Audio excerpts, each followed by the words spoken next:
You are Locked On Hawks POSTCAST, part of Locked On Sports Atlanta on the Locked On Podcast Network. Your team every day. Locked On Hawks POSTCAST, your home for the best Atlanta Hawks talk. It's local insight you can't get anywhere but right here at Locked On. I'm your host, Tenitra Batiste. Alongside me is NBA and college basketball analyst DeShaun Tate. Today's episode is sponsored by Game Time. Download the Game Time app, create an account, and use code LOCKEDONNBA for $20 off your first purchase.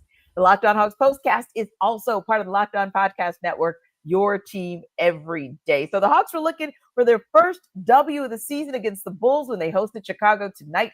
We'll talk about how they battled back to get it. And you mean the NBA doesn't own Christmas Day anymore? We'll discuss what a few folks had to say about that. But first, let's talk takes on the Hawks 141-133 comeback win over the Bulls tonight. And Tate, you said they did it because both teams stuck to the script. That's exactly what they did. Nobody wanted to play defense tonight, apparently. Nobody got that memo. It was all about who was going to have the most points at the end of the game, which ultimately, I get it. That's what matters the most, is making sure. I know everybody's like, defense, whatever. You know, it's all about having the most points at the end of the game. But I feel like in order to do so, you have to play some defense, and that's something that they did a little bit more of. I think it helped that just Chicago just wasn't hitting the shots that they were for the first, whatever, 12 times 3 is, that many minutes in the game. What is that, 36, I think? I don't know. But regardless. Your math is mathing. Okay, I wasn't sure. I ain't always on point. I'm proud of myself. But, you know, it was crazy, Tenitra, because it was like I felt like Chicago was playing like green light basketball, right? And Atlanta allowed it. Green light basketball, meaning doing whatever the heck they wanted to do. And I felt like in return to that, the Atlanta Hawks, now you'll probably enjoy this one, was playing Breslin during bedtime basketball, which is nonstop. Yes. No stops, literally 0 stops. That's what Atlanta wasn't getting. And I think that just played a really big part of it. I mean, it was like, I always make this analogy that it was like Chicago was like throwing a rock into the ocean from the boat. They just couldn't. It wasn't even just about not being able to miss shots, but it looked like they got all the looks even. They looked very comfortable, and they played their style the way that they had been playing for so long. I mean, you sit back and you look at this Chicago team being one that is, you know, second in the NBA in 3-point conversion, second in the NBA in 3-point attempts, tied for 13th in 3-point percentage. Everything was coming from the long distance. And I just really felt like Atlanta, with the turnovers, turning the ball over, playing cold potato is what I call it now, the transition defense, not getting back. After all the guys that had been sitting, like, forget about the bigs, like, Buzelis and whatever, maybe not Ball because we're not used to him playing, but even Josh Giddey not playing, even Ayo Dosunmu, who's always a thorn in the side for the Atlanta Hawks. All of these different things, it got scary for a moment, and it just didn't look like Atlanta was going to come with the energy that we were accustomed to them coming with. And when that typically happens, it starts looking really ugly. But I'm glad that they found a way to kind of pull out a win against a team that clearly has been a thorn in its side. Oh, yeah. I mean, it is amazing to think, and we'll talk about this a little bit more later, but it is amazing to think how pesky Chicago has been. I mean, they did have that back and forth when one, hit the game-winning shot in Chicago, and then the game-winning shot, and that, of course, went in the Hawks' favor, and then the game-winning shot gets hit in Atlanta, and that goes into the Bulls' favor. But when I look at these two teams, I'm like, why in the world are we having this conversation about where these Bulls were, and who they are and why they are that way? But if we look at that first half, you hit the nail on the head, because you're looking at a Chicago team, especially that first quarter, if we can be more specific, because Chicago outscored Atlanta 33-21, primarily on hitting out of this world from the 3-point line, although they had an overall field goal percentage was quite respectable as well. But it was really the 42% from the the 3-point line, not just for the first quarter, but even ultimately for the first half, that kind of did the Hawks in. But give the Hawks credit for showing a little bit of I guess like a precursor or foreboding of what was foreshadowing of what was to come, because in that second quarter, they then outscored the Bulls by a point. That they did. Back in that, then you go back in that third quarter, and granted, it was 44-38. So you give the 6 points to Chicago, but I started thinking to myself, okay, Hawks, I see you. And then ultimately the Hawks outscore the Bulls 98-69. And it's still what you said. Ultimately, it was just a track meet, but 98-69 is definitely respectable. And I do think a lot of that as well, if I can call out something that you just called out, it's the turnovers.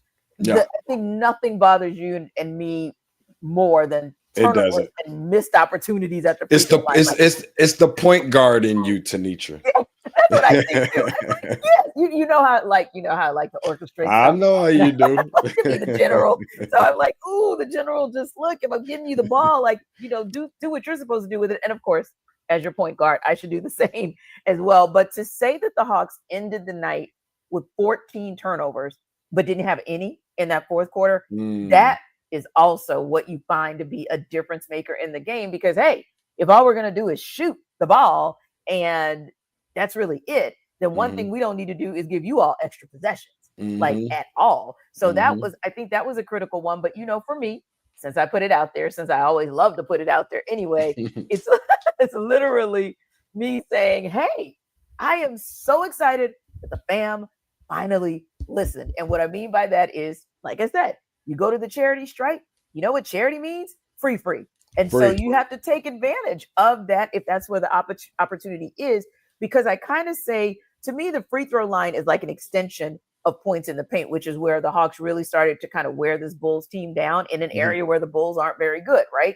So if you're able to get to the basket, hopefully you get enough and ones, but ultimately speaking, you also want to slow the game down, get the tempo to where you want it to be, get to the free throw line if your threes aren't falling, and maybe, get a couple of old school 3-pointers with that and one, or just get twos and just keep on scoring and making sure that you don't turn the ball over to give them extra possessions. So I absolutely love that, because we saw in the win against the Minnesota Timberwolves that the Hawks were abysmal at the beginning of the game. Like, they literally shot 67% from the free throw line, right? And of course, they turned the ball over 5 times in one quarter, but then you saw in that second quarter, and that is slowly where that game started to change, they shot 4 for 4, 100% from that free throw line. So it does make a difference. And how many times, DeShaun, have you and I looked down the box score, looked down the team stats and said, wow, there's 8 points left on the floor. There's 10 points left on the floor. And we look at the differential in the winning score and the losing score. And a lot of times when these games are close, you and I are talking about the Hawks not winning at the free throw line. But then again, when they do win, like they did tonight, they started off at, I think it was like 83%, which was still respectable because they were still ahead of where the Bulls are. They ended the night 94% from the free throw line. And when you look at the fact that they got there 32 of 34 free throws, I'm like, that is a wonderful thing, because when you win a game by 8 points, a lot of it is told and dictated by what you did when you got the ball inside. And if you weren't able to convert it, or even if you were able to convert it and you got to that free throw line, you actually did something with it. Of course. And that's what it's really all about. You have to be converting on those opportunities where you get to go to the line. Trey obviously doing a good job of that. Some of the others as well, just by getting so many points in the paint. It's almost kind of what you anticipate. And I mean, again, I think another key point to this game was the fact that, just kind of getting back and picking up at half court. And I mean to say that because everybody's able to get back. You can pick up at half. There's a team that likes to shoot a lot of threes, but they also are much like the Atlanta Hawks. Both of them, 2 of the top, I think 3 teams or 4 teams in terms of pace. So these are 2 teams that like to get up and down. Like you said, a track meet, getting out in the transition, amongst other things. Definitely was not pleased with the Atlanta Hawks from that standpoint. But this is a guard-led, guard-heavy Chicago Bulls type of team where, they put up so many points, and in order to do so, a lot of that is going to be predicated based off of its guard play. So listen, I mean, in order, when you start talking about, and maybe we can look this up at some point, or someone that's watching can maybe look this up for us or hit us on Twitter, on social media. I Mhm. can't name the last time I've seen an Atlanta Hawks team have 50 points in a quarter with 0 turnovers. Yeah. That's Yeah. that's unprecedented right there. And I'm glad to be able to say, because I almost didn't even whip out. I don't know if you've noticed I got a new little thing here, a new little prop, a little Trey Young prop up there. So I almost didn't whip that out if it came with a loss on tonight. So I'm glad I can kind of show that off a little bit. Yeah, it kind of doesn't have the same luster, if you will, when we're talking about an L versus when we're talking about a W, but also the show doesn't really have the same kind of That is luster a good point. sometimes. Yeah, when we're talking about an L versus a W, unless, of course, there are times when the Hawks have played their butts off and they still didn't get the L. We're going to give credit where credit is due. But tonight, we don't have to do that because they absolutely got the dub, 141 to 133. And we're going to discuss how they got there and how they were able to battle back to get there when we come back in the and one.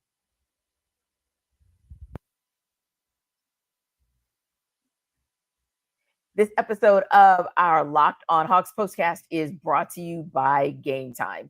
So just like most of us, having come off the Christmas holiday and we are all excited about the togetherness at home, well, so is Game Time because they're focused on togetherness this holiday season, which means when you bring people together at live events, the experience is that much better. Game Time has a new feature called Game Time Picks that makes getting tickets for live events even easier, and Game Time Picks filters out the fluff to show you only incredible deals on great seats so you don't have to waste time searching through thousands of tickets. Think about this. Game Time Picks has a curation that makes it easier to save more on sports, concerts, comedy, theater, a panoramic view from your seat in the app before you buy, and a ticket coverage where your purchase is covered with the most flexible customer service policy in the ticketing industry. So take the guesswork out of buying tickets with Game Time. Download the Game Time app, create an account, and use code LOCKEDONNBA for $20 off your first purchase. Now, terms do apply, but again, create an account and redeem code LOCKEDONNBA for $20 off. Download that Game Time app today, right after you finish watching the Locked on Hawks postcast, because what time is it? It is game time. This episode of our Locked on Hawks postcast is also brought to you by Rocket Money. Did Rocket Money help you find subscriptions that you forgot about or that you were paying for twice? Well, that definitely always happens to me because I'm the person who has subscriptions and sometimes I forget to pay for them or don't even realize I'm still paying for them, even though I put a calendar reminder. Still doesn't work. Don't have to anymore because Rocket Money makes it easy to track them all down. It's like having a personal assistant for your finances. Rocket Money is, of course, that personal finance app that helps find and cancel your unwanted subscriptions, monitor spending, and helps lower your bills so you can grow your savings. And it's been used by over 5 million people, has saved them a total of $500 million in canceled subscriptions, and it saves members up to $740 a year when using all of the app's premium features. So cancel your unwanted subscriptions and reach your financial goals with Rocket Money. Go to rocketmoney.com/lockedon today. That's rocketmoney.com/lockedon. rocketmoney.com/lockedon.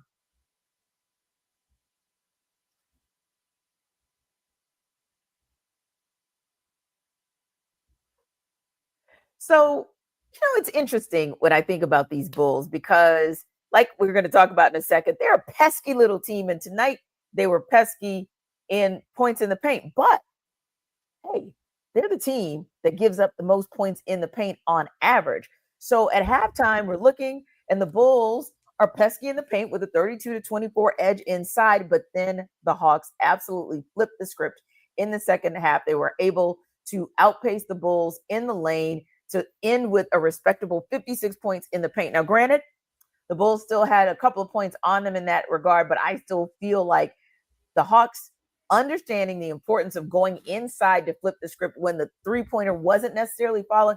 I think, DeShaun, that was so critical to the Hawks being able to come back and get this win.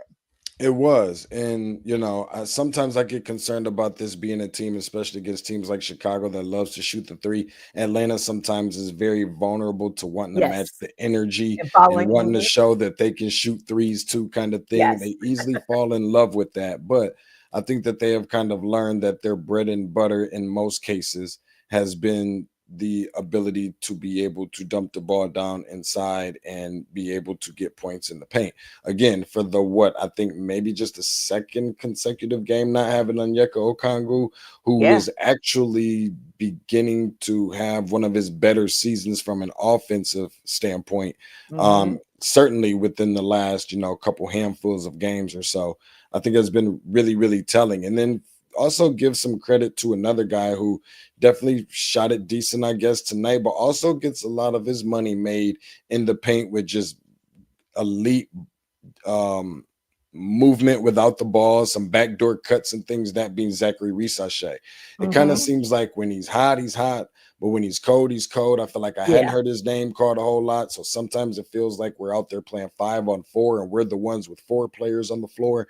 Tonight he chips in, I think, 16 points. So it seems like he's getting a little bit more physical, getting a little bit more aggressive, and kind of almost, again, not putting words in his mouth by any means, but just his game kind of looking like he's getting kind of tired of being pushed around out there. I get it. He's a little bit on the scrawnier side. He's a young guy and still kind of making his look at who's talking, calling somebody else scrawny, Tenitra.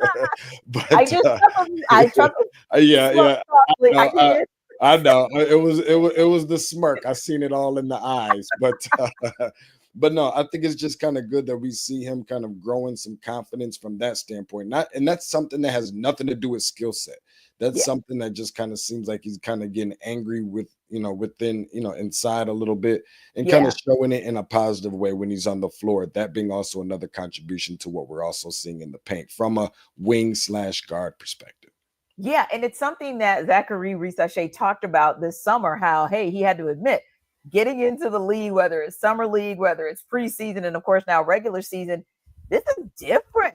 NBA is different than what you do over in Europe. And these are some big dudes playing big boy basketball. So he admitted, like, hey, I've got to catch up. I have to step up my game. And I think part of stepping up your game is exactly what you said, DeShaun, being able to be comfortable enough and confident enough to literally take it to these guys in the paint and say, yeah, you might be a little bit bigger than me. Some of you guys might be a lot bigger than me. But ultimately speaking, I'm still going to get inside with confidence and make sure that I'm here. And so when you look at the shot chart of the 12 shots that he took tonight, I would say I'm pretty encouraged by the fact that 4 out of those 12 were inside, because that's telling me that, hey, like you said, he's not settling for taking that outside shot. He's seeing that there's something available. Go get it. Go after it. And even if you don't get it, just let everybody know, hey, I'm here to at least try to get it. So I love that call out about Zachary Risachet, because each night I feel like we have the opportunity to call out a different player doing his thing. And if I can just give a little sidebar real quick, Dyson Daniels, the Dyson Daniels effect, because he's making everybody know on this Hawks team that he's not here to play games. He's going to bang inside with the best of them. He's going to bang outside with the best of them, make sure that, hey, I'm going to at least contest that 3-point shot. And I do feel like that's infectious with this team, his commitment to defense and the way that he bangs inside at both ends of the court. I feel like a guy like Zachary Risachet can take that tutelage, if you will, take that learning from him and say, okay, I can kind of adapt and adjust my game accordingly. So yeah, I think definitely we're seeing some things where, yes, he goes hot, yes, he goes cold, but at least when he's hot, I think 5 of 12 shooting is quite respectable and quite hot enough. Then you can say that, hey, he's doing it in different ways. He's showing some of his versatility. But I want to go back to something that we talked about earlier, which is the fact that, hey, the Bulls can be pesky. The Hawks are still just 2-5 in their last 7 games against the Bulls. And the Hawks are pesky for other teams like the Bucks, like the Celtics. But why do these middling teams, and I do have air quotes there, like the Bulls or even the guys right up 95, Charlotte Hornets or 85, why do they still continue to be a problem? I know the Hawks won, DeShaun, but I still have that question. Why are these darn Bulls so stinking pesky and a problem for the Hawks? I don't know. And I know this is not going to sound really complimentary to Hawks Nation, but sometimes I feel like the Hawks is one of those teams that are like, it almost like it plays down to its competition to a degree. The thing about the Atlanta Hawks that is so dangerous sometimes is it's when you're counting them out is when you see them play some of their best brand of basketball, when they're playing the Celtics, when they're playing, maybe Philly, maybe when they're playing Giannis in Milwaukee, maybe when they're playing New York in the Garden. Those type of games are the ones. But it's the ones sometimes where I think that they forget from the time when they were the young Hawks and they were beating some of these teams that they weren't expected to beat. That now that they're one of the older teams, and I know this roster has moved around and flipped quite a bit, that they've kind of gotten a little bit more experience under their belts. If you notice, some of these teams like the Chicago Bulls, some of these teams like the Charlotte Hornets, they're now the young Bulls and the young Hornets, and now seeing their eyes, seeing the Hawks as kind of like a target or a bullseye as a team that's kind of garnering some more and more respect slowly from the NBA. However, looking to kind of be kind of spoil the party kind of thing, crash the party kind of thing. I just want to mention one more thing that you did say about Dyson Daniels. I like to call him the silent killer, as great of a job as he's done on defense, and that he has. But I did take notice that there had been reported some comments by Trae Young also complimenting DeAndre Hunter's defense and also saying that he's not forced to just be the team's primary defender now that they have Dyson Daniels. It kind of unlocks his offense a little bit more. As you know, DeAndre Hunter now between his points per game, shooting for percentage from the field, and 3-point percentage, all being career highs for him this season. So I think it's also been complimentary for him on the defensive side to be able to provide some balance on the offensive side as well. Again, because of Dyson Daniels. Indeed. And we'll talk about why that was, like the fact that there's this pesky RRP that also rears its ugly head against the Hawks, how they were able to neutralize that tonight. And like we said, Christmas Day is supposed to be for the NBA, or so we thought. We'll talk about it when we come back in Who Got Next.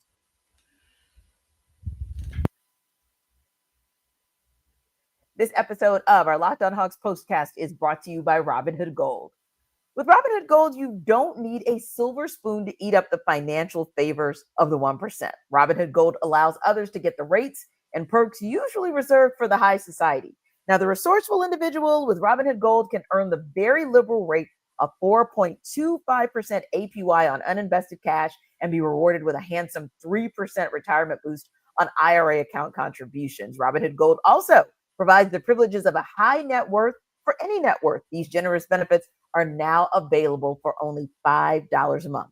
The new gold standard is here with Robinhood Gold. Sign up at robinhood.com/gold. Now, terms do apply. So for product specific disclosures, visit robinhood.com/gold. Investing involves risk and rates may change. Gold membership is offered by Robinhood Gold, LLC.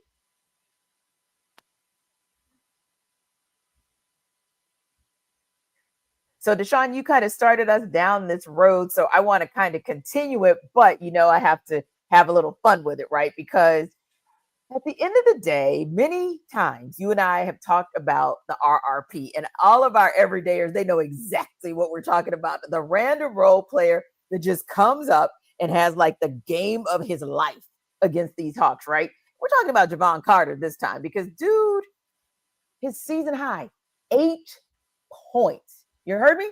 8 points for a season high. Oh, but what does he come and do tonight? He goes off for 26 points. But what do we say, DeShaun? Not today, RRP, not today. So how were the Hawks able to do this with their own RRP? Although, I'm not calling DeAndre Hunter random, but how were they able to both just take advantage of it and say, you know what, we're going to flip the script, and our guy, our main weapon off the bench, is going to come in and do some damage in addition to our starters.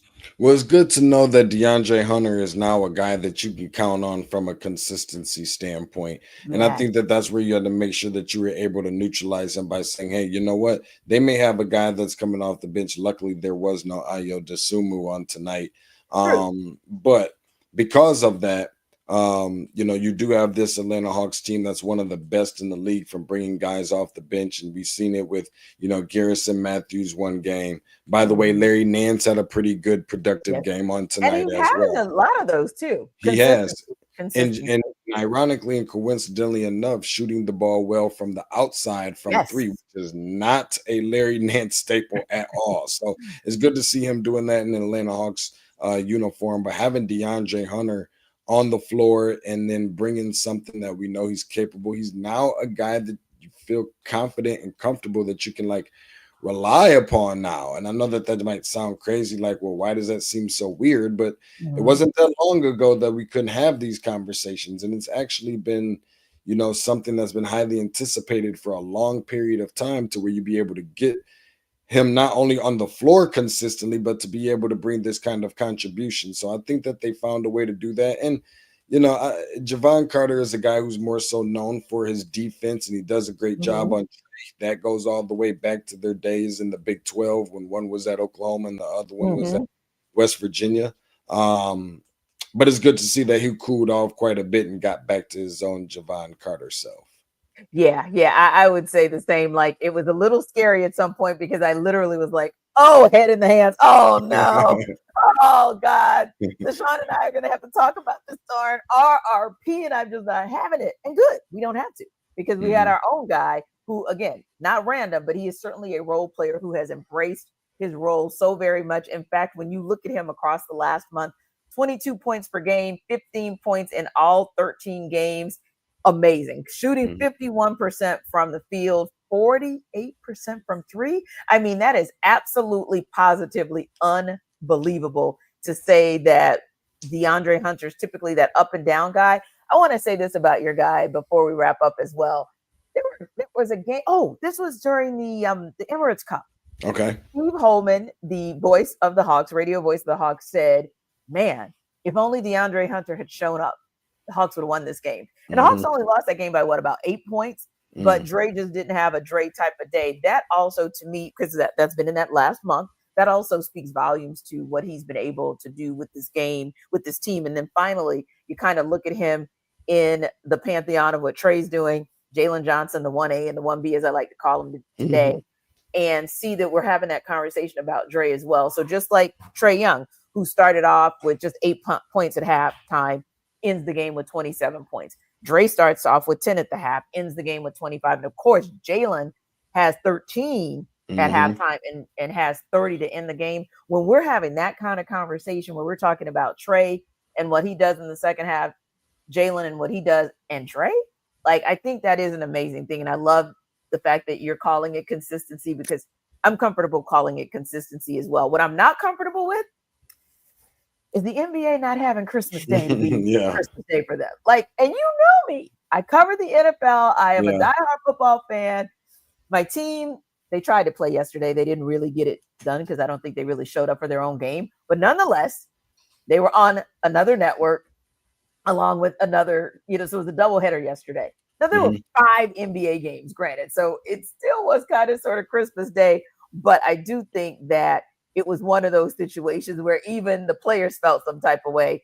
Kevin Durant said post-game after the Suns beat the Nuggets, today was a step in the right direction to get people excited again for the game of basketball. He said, hopefully it's not just Christmas, but on that same token, it was literally like some of the other stars, like LeBron James said post-game after the Lakers, of course, beat the Warriors, that I love the NFL, but Christmas is our day. Not having Christmas Day unis anymore really sucks. There was a great feeling walking into the locker room and seeing those. So I just wanted to get your thoughts as a true hoops head, me being a kind of sort of coming of age hoops head, but for a hoops head that can just sit down and watch this all day, every day. Like, how exciting was it for you to see 5 games that day, but also for the players to stand up and be like, yeah, we're taking our day back. Yeah, first of all, in the Tate household, and I don't think this is going to surprise anybody, especially not Tenitra Batiste, it's basketball all year round as much as possible. Regardless of what the Lions have been doing, regardless of, it makes no difference. The Tigers, it doesn't even matter. No difference. It's still will find a way to talk ball, people. 24/7. And if the good Lord himself would have added an extra hour and an extra week or extra day in the week, it would have been that too. No, I mean, listen, we let football borrow, the Thursdays and borrow. I use the word borrow, the Thursdays and what have you. And, Thanksgiving, I gave you your Thanksgiving. But listen, I mean, Christmas, it's just, it's great to have that extra little bonus piece, that extra, emphasis that you can have on it, and having football around and whatever, what have you, which that's great and all. That's cute, is what I like to call it. But no, everybody knows that on Christmas Day, basketball reigns supreme. And listen, I mean, that's when you get a chance to see your big name stars, and everybody's coming out there with their flashy tennis shoes on, and it's all about the family and the Christmas. I mean, you're eating dinner at grandma's house. At least that's the way it was when I was growing up. And what did you watch? You watched basketball. Yeah. I don't think it necessarily helps sometimes with the fact that you do have players that sit out and load manage sometimes, and then other things that kind of feels like it's watering the games down. Part of it being the fact that there's 82 games. Some people feel like it's a bit too many.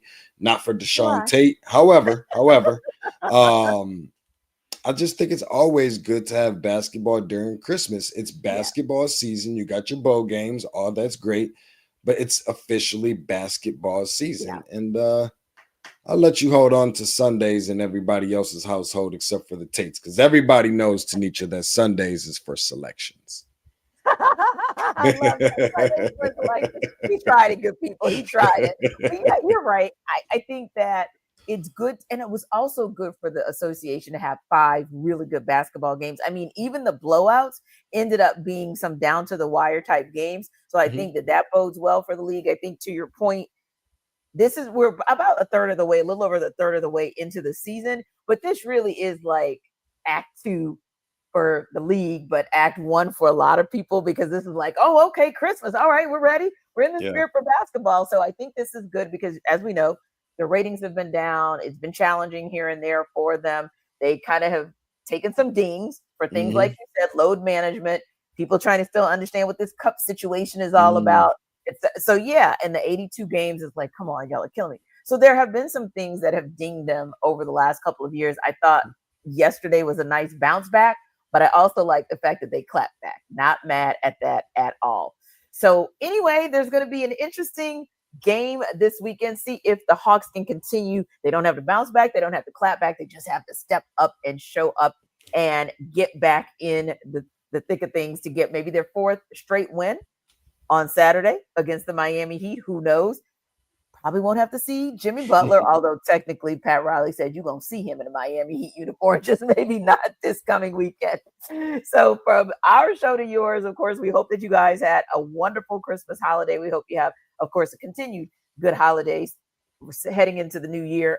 And we hope that you get a dub on Saturday with these Hawks. And of course, this is your number one place to hang out after every great game and all through the holidays. So remember to like and subscribe to our YouTube channel. And of course, for more on the Hawks, check out Locked On Hawks with our guy, Brad Rowland, who has some really cool stats that he's going to drop your way in terms of some outstanding things that the Hawks did to get this win tonight. We'll see you next time.